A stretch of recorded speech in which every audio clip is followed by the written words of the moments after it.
So welcome back to the channel. In today's video, an update on Voyager, Vauld, Celsius, and also Crypto.com with all the FUD. Some of this, maybe undue, but a lot of it, grounded in real hard facts. But we're going to go through some of the updates here today, as there's been quite a bit of news and action over the last 24 hours. If you enjoy this video, make sure you subscribe to the channel for more updates. So this is from CEO of Voyager, Stephen Ehrlich. So he tweeted this just earlier. Voyagers, today we began a voluntary financial restructuring process to protect assets on the platform, maximize value for all stakeholders, especially customers, and emerge as a stronger company. Voyager will continue operating throughout. So a little bit of a silver lining there that Voyager will continue its operations.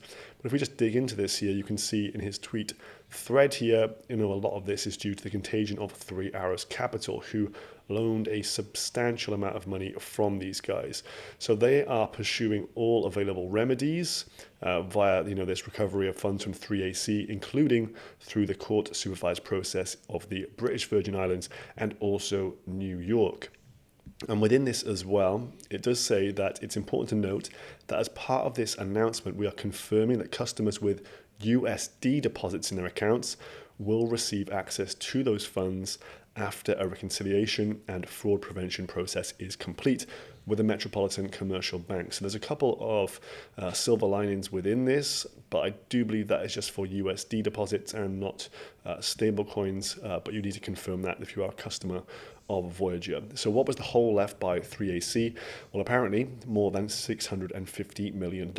So this should have been a fully collateralized loan, but we're not exactly sure the details in terms of what 3AC have done about the loan, whether they've just, taken the high road and run away, or whether they have the collateral there that can be liquidated through the process that 3AC are going through, which is also bankruptcy filing as well. So Stephen Ulrich commented this, CEO of Voyager: the prolonged volatility and contagion in the crypto market over the past few weeks and months, and the default of 3AC on a loan from the company's subsidiary Voyager Digital LLC, requires us to take deliberate and decisive action now.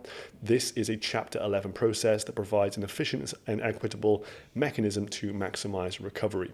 So this is Chapter 11 bankruptcy filing, reorganization, that kind of thing. So Simon Dixon tweeted this out, of course, involved with Celsius here. This is a version, what Voyager have put forward here, a version of Proposal 3 that Simon has put forward for Celsius. We are actively speaking with Celsius about it. Voyager Digital commences financial restructuring process to maximize value for all stakeholders. Someone asked him, are you speaking with Voyager? And he just put hashtag NDA, non-disclosure agreement. So if you want to dig into what's going on with Voyager here, this is essentially plan number 3 put forward for Celsius users. So a lot of crossover here. The proposed plan of reorganization. So this plan would, upon implementation, resume account access and return value to customers. Under the plan, which is subject to change given ongoing discussions with other parties and requires court approval, customers with crypto in their accounts will receive in exchange a combination of the crypto in their accounts, proceeds from their 3AC recovery, so they're obviously thinking they're going to get some funds back here, and common shares in the newly reorganized company and Voyager tokens on top. The plan contemplates an opportunity for customers to elect the proportion of common equity and the crypto they will receive, subject to certain maximum thresholds. So this is the kind of securities approach where you're going to be getting potential equity in the company, as maybe they can give you 60-70% of your crypto back, your funds in your accounts, but then the remaining 30% or whatever it is would be in company equity or potentially Voyager tokens. So a few options on the table there, but you can see this kind of maybe haircut plus equity in the company or other being utilized here. So this is very similar for Voyager as to what Simon's put forward for Celsius. So it wouldn't be surprising if his plan forward, his way forward for Celsius, is now being utilized actively by Voyager here. So very interesting to see the changes that are going on right now within these various lending companies. On top of this, for Celsius update here, so yesterday they brought down the liquidation price on their wrapped Bitcoin Maker Vault down to around $4,000. They then subsequently, over the last 12 hours, paid off even more to this vault. So liquidation price now $2,722. So if we look at that Vault over on Oasis app here, you can see the liquidation price there very much lower. Now it's hugely over collateralized. Collateral locked is over $440 million. So this means they can withdraw up to 19,000 of those Bitcoins, and they have 41 million DAIs worth to repay to fully be able to withdraw all of these locked Bitcoins. So it does seem that they are paying down all of their debts here. Continued process. Is this healthy? I think so. Better than them not and just leaving things, certainly in my view. And I think this is maybe a positive route out here, but we'll have to see exactly what this means for customers and funds due to the fact where have they got these dollars from to be paying back that vault there. So now over to Nexo update here. So they've began a process to potentially acquire crypto lender Vauld. So Vauld, who in the last 24, 48 hours stopped all withdrawals, any account activity. We covered this in yesterday's video. Very bad times for them. I think additional, exposure to 3AC and other things, culminating in a bad time for Vauld here. But essentially, Nexo, I believe, within this now have a 60-day period where they're the only entity that have an offer on the table.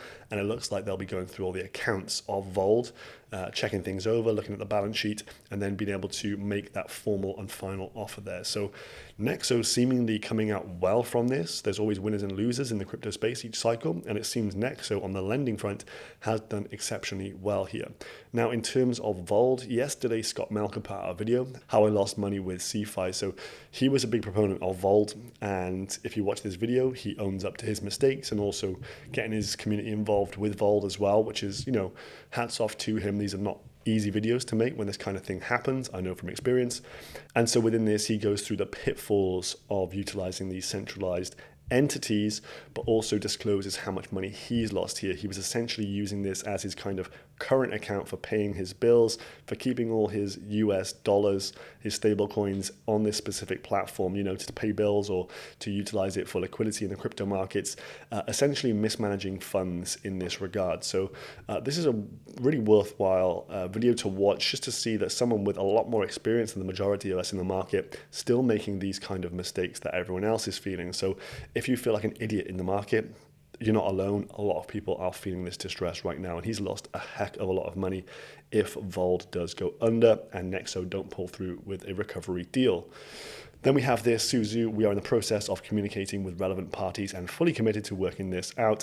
So this was back on June 15th. This now, has a special place in the crypto bear market Hall of Fame, as this has been one of the contagion effects of everything that's gone on here with all of these various lending partners. So who would have thought this would have had such an impact in the market as we're seeing today with the likes of Vauld, Nexo, Voyager, Celsius, etc., etc. The list goes on.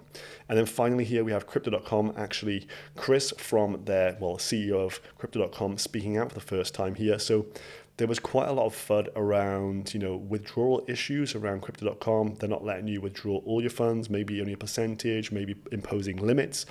So he's taken to Twitter to actually speak out. He hadn't tweeted for a while, which was a little bit worrying, but he's now addressing these rumors to clarify it did not implement withdrawal restrictions, nor run additional programs to promote getting deposits onto their platform. So he said this just yesterday: our withdrawals policy is the same as it always was. We didn't implement any new restrictions, and we run no special deposit promotions either. People are free to FUD all they want, but this doesn't change the facts. Crypto.com will be a top 5, maybe even a top 3 crypto platform globally by revenue this year. Only 2 other players have higher user counts than us. So this is him speaking rather bullishly here. He thinks he's in a good position. Having just watched the UFC over the weekend with Crypto.com absolutely everywhere, this would have been for real sour grapes if these guys also had major issues. But hopefully they've been managing their funds a lot better than others. They weren't doing so many loans and stuff. They were mainly focusing their business model around exchange.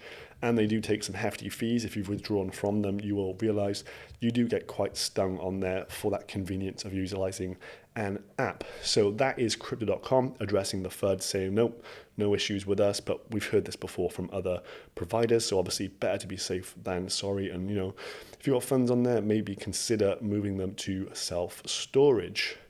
Then in terms of a chart that just intrigued me, Polkadot. So this one's pretty much round-tripped all its gains from the last 2 years here. So back on 31st of August 2020, it was at a price point of around $6.64, and it's around $6.88 right now. So as you can see, this one has round tripped. And this is a really juicy, level for Polkadot right now. This is one that I've got my eye on. And if it just returned to previous all-time highs, you've got a 9x in the bag from there. But we'll see how things continue to develop price-wise for this cryptocurrency specifically, as it is one I'm interested in. But things could still go lower. We have, of course, earnings season right around the corner for many American companies here. And if we just think back to a few months ago when we had previous earning reports and you had narrow misses of projections by big companies, Facebook obviously missed by a huge deal and they got absolutely nuked on the stock market that day. Everyone was punished back then. So it'll be very interesting to see what the earnings are for these major companies over the next few weeks. And I think it lasts the next 4 or 5 weeks, something like that. And how the markets react to this. Because if these stocks start to nuke off the back of this, of course, crypto is going to be contaminated with that as well. So, firing up the DCA machine, probably best off till after this has resolved itself. So those are the updates from today's video. If you enjoyed it, make sure you do subscribe and support me, and I will see you again tomorrow. Goodbye.